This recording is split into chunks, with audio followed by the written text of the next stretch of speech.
The following opinions are solely those of BoatTEST.com and its test captain. Hi, I'm Steve for BoatTEST.com, and today I'm going to conduct a sea trial and performance evaluation on a cruising Downeaster, the Back Cove 32. I really have to appreciate how the fit and finish even extends to the operational characteristics of the Back Cove 32. For example, take a look at this transom corner. Notice how the exhaust is integrated into it. Just up above, 8-inch pull-up cleat. And this is one of 4 cleats to each side of the boat. The 3 continuing forward are 10-inch. Just inside the entry to the cockpit at the transom door, TV connectivity and 2 30-amp shore power cords.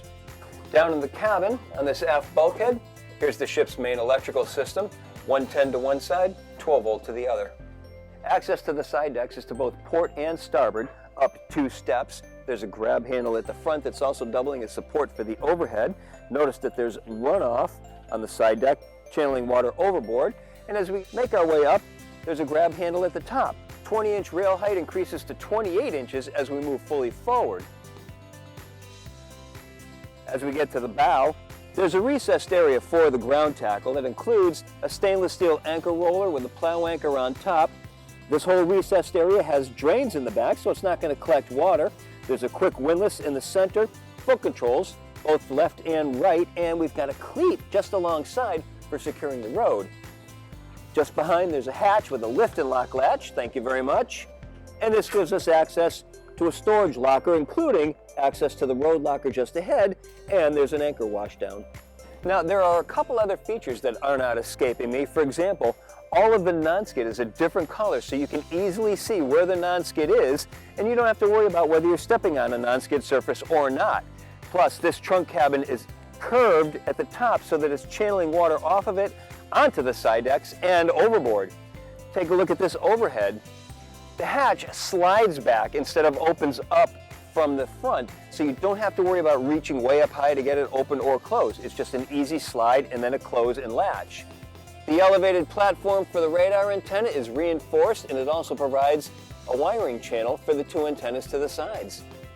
The main deck is hinged and it lifts to give us easy access to the engine compartment. It's electrically actuated with a switch over on the starboard bulkhead. With the engine hatch in the fully open position, we're limited just by the seat back coming up close to being in contact with the overhead, but even with that, it gives us an opening 32 inches high, plenty of room to access this engine compartment. And looking inside, there's a ladder that comes down to the port hand side of the Cummins QSB 6.7 425 horsepower engine. Just below the ladder, there's the water intake, which is clearly labeled, and then an oil change system just to the left of that.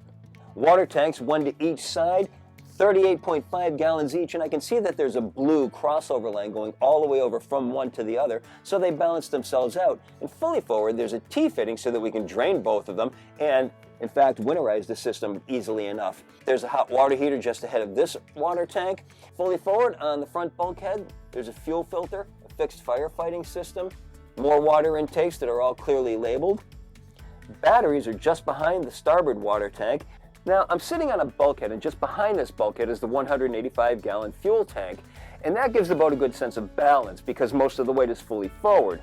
But we can access the fuel tank from this compartment right here, and additionally, in this compartment, got the 7.5 kW generator. I can see the generator intake and the underwater exhaust. Fully aft, I have easy access to the steering gear and the power assist steering pump. Now, a secondary access point to the engine compartment is right here next to the helm station so that we can do our daily engine checks much easier. It's accessed by a turn and lock latch. And take a look at these custom logoed engine vents on the side of the cabin. Now, these being on the side makes me question whether water will get into the engine intakes, and the answer to that is clearly no, just by looking at it closely. The ventilation is going up and above, way up high, and the lower area is dammed fore and aft, and there's a drain to the back, so any water that does get into this gets channeled right away. Nothing gets into the engine room. Taking a look at the helm, nicely laid out. We'll start at the top and work our way down. We have a compass directly in line with the steering wheel. The boat will come from the factory with the panel blank, and you can populate it with electronics of your choice. In this case, we have a 24-inch panel with 15-inch screen and then 2 ancillary screens on the side, one a multifunction display and the other the autopilot. Rocker switches are below and to the left, and I like that the horn is separated in red. the Cummins engine display, ignition, engine control. Below and to the left, joystick control from side power. The bow is standard, the stern is optional. Trim tab controls. The steering wheel is mounted to a tilt base. And I love the wood trim on the wheel. VHF below and to the left. More rocker switches over on the right-hand side. To the side bulkhead, a lockable door leading to battery switches. Just behind, the helm seat swivels, slides, upholstered in ultra leather and includes flip-up armrests. Down below, there's a flip-down footrest that's got multiple positions it can be adjusted into. And then down below that, for us vertically challenged captains, there's a platform that can be taken in and out. I'd like to see that be in a fixed position and flipping up and down.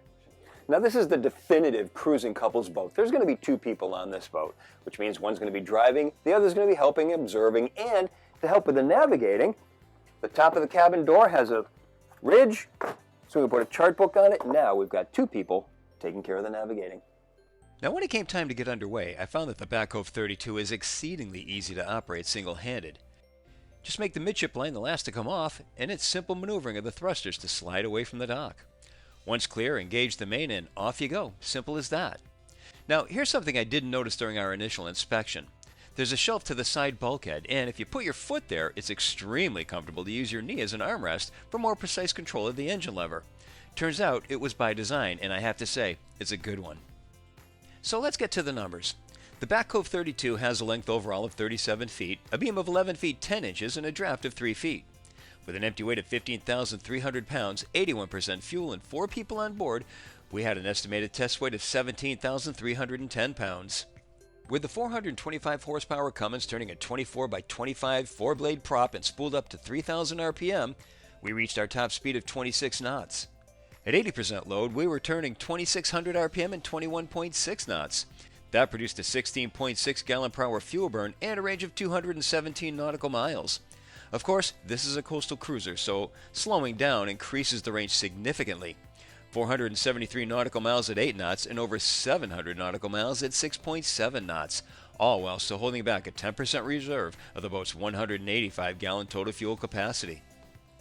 We reached planing speed in 6.5 seconds and accelerated to 20 miles per hour in 9.9.